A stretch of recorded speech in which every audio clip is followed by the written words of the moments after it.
Hi everyone and welcome back to my final morning report chart appraisal on Monday the 7th of September with me, Rich Perry, market analyst at Handtech Markets.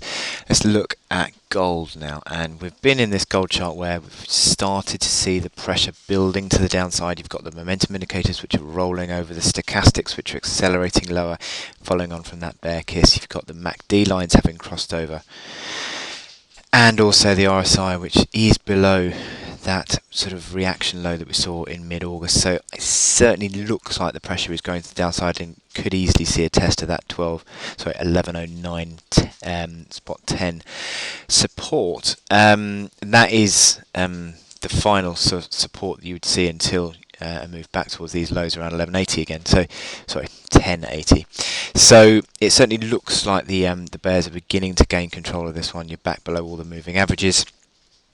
Generally speaking, I think that gold is a sell into strength anyway, so it certainly looks like the bulls are losing control of this one again. Here we go on the hourly chart.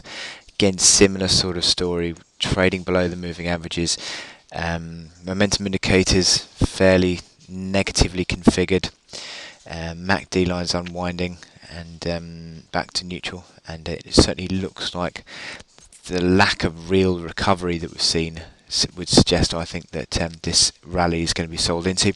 We've got resistance band sort of 1125 up towards 1130 area, and obviously that old key floor of that big November 2014 low remains at 1131.85. So this is a level that comes in across the intraday chart as well. It's acted as basis of support, then resistance, supportive, and then again I think it will come in as resistance. So that is another sort of $6 worth of resistance band you've got to play with. So that is just overhead here where we sit at the moment. So I think anything back towards that 1225 is probably an area where you'd be looking out for selling opportunities.